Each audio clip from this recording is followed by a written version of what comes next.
Bayangkan kalian punya rumah yang udah lama kalian tinggali. Setiap hari kalian lewat satu ruangan yang isinya cuma barang-barang lama, nggak pernah kalian perhatiin. Sampai suatu hari ada orang yang bilang, tahu nggak, barang ini bisa dijual ratusan juta. Kalian kaget, selama ini benda itu ada di depan mata tapi nggak pernah dianggap berharga. Nah itulah yang baru aja terjadi di Indonesia dengan kobalt. Logam ini selama ini ikut terangkut dalam penambangan nikel, tapi kita nggak sadar betapa berharganya dia. Baru sekarang setelah dunia mulai gila-gilaan mencari bahan baku untuk baterai kendaraan listrik, kita sadar, kobalt ini ternyata emas birunya Indonesia. Tapi kenapa baru sekarang kita sadar? Bukankah Indonesia dikenal punya banyak sumber daya alam? Kenapa kita selama ini sibuk jualan nikel, sementara kobalt kita abaikan? Dan kalau kobalt ini memang sehebat itu, apa kita bakal benar-benar memanfaatkannya? Atau malah jatuh ke pola yang lama? Jual mentah ke luar negeri dan kita cuma dapat recehannya. Nah kita harus bahas ini lebih dalam, karena semua ini akan berpengaruh besar ke harga satu batang rokok, segelas kopi hangat, dan segenggam ubi rebus kalian. Dan kita punya playlist baru nih, yang membahas potensi sumber daya alam Indonesia di mata dunia dan masa depan. Jadi subscribe IQWEK agar kalian paham seberapa kaya sumber daya alam kita jika dikelola dengan baik.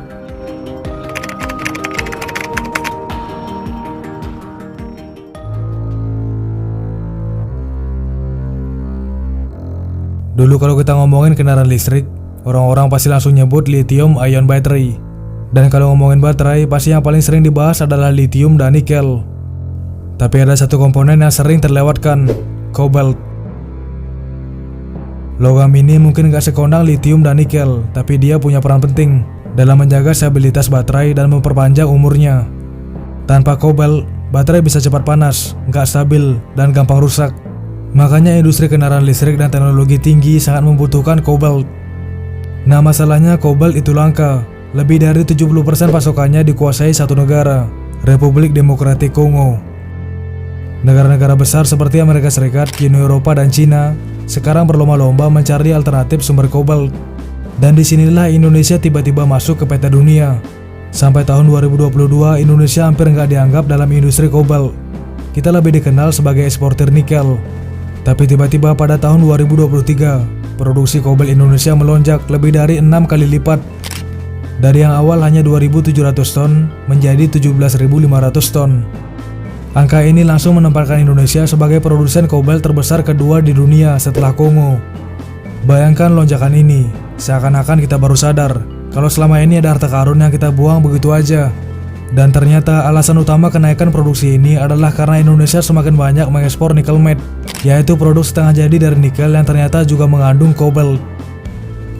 Ketika negara-negara lain mulai sadar pentingnya kobalt, mereka mulai membelinya dalam jumlah besar.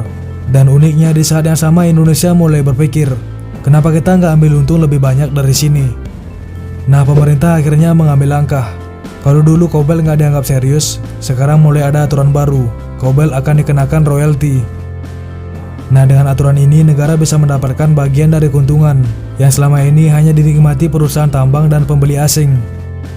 Dan jumlahnya nggak main-main. Dengan produksi kobalt yang sekarang, diperkirakan Indonesia bisa mendapat 600 juta US dollar per tahun, sekitar 9,3 triliun rupiah hanya dalam royalti. Nah itu baru dari pajaknya, belum kalau kita bisa mengolahnya sendiri. Tapi disinilah tantangan terbesar kita.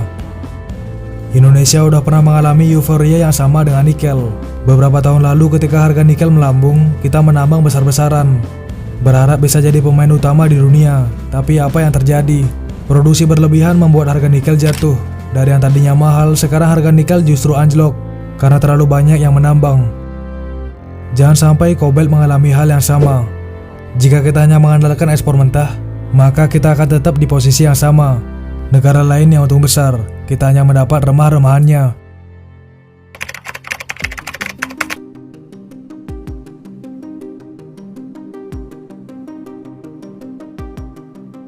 Nah Indonesia duduk di atas harta karun yang bisa mengubah nasibnya.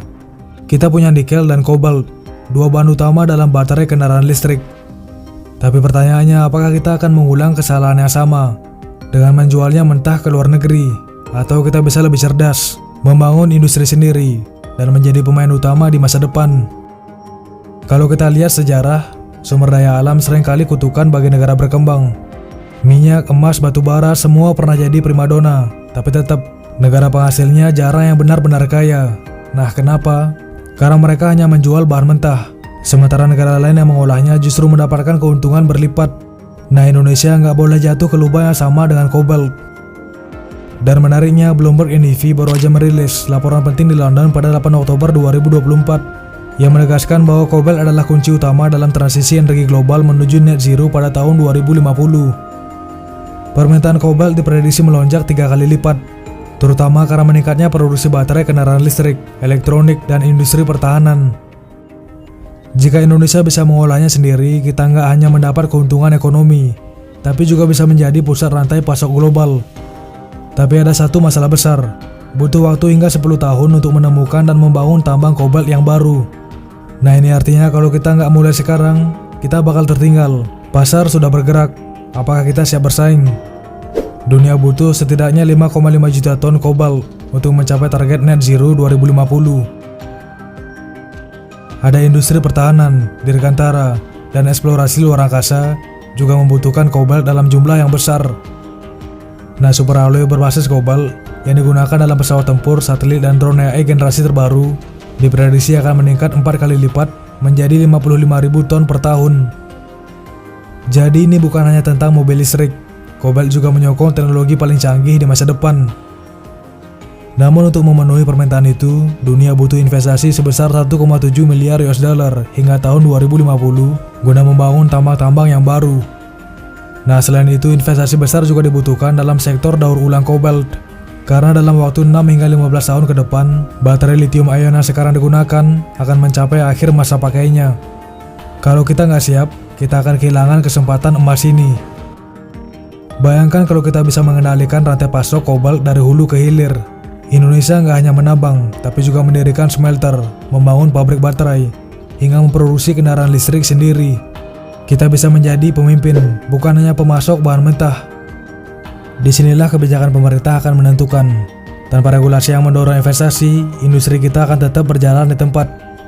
Negara-negara lain seperti China, Amerika Serikat, dan Uni Eropa sudah berinvestasi besar-besaran dalam pengolahan kobalt. Nah kalau kita nggak segera bertindak, kita akan kembali menjadi penonton, melihat negara lain menikmati keuntungan dari sumber daya yang seharusnya bisa membuat kita lebih maju. Kalian bayangkan, tahun 2050 ketika dunia sepenuhnya bergantung pada energi terbarukan dan mobil listrik menguasai jalan, saat itulah kobalt menjadi lebih berharga dari sebelumnya. Jika Indonesia sudah membangun industrinya sejak sekarang, kita nggak hanya akan menjadi eksportir bahan mentah, tapi juga produsen baterai dan kendaraan listrik terbesar di Asia Tenggara. Ini bukan sekedar mimpi.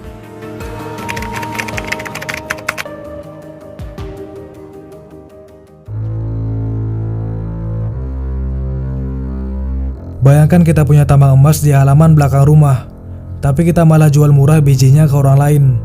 Lalu beberapa tahun kemudian kita beli kembali emas itu dalam bentuk perhiasan dengan harga berkali-kali lipat. Kedengarannya bodoh kan? Yap, tapi itulah yang bisa terjadi pada Indonesia jika kita nggak bermain cerdas dalam industri kobalt dan energi bersih. Dunia butuh 5,5 juta ton kobalt pada tahun 2050, dan Indonesia punya sumber dayanya.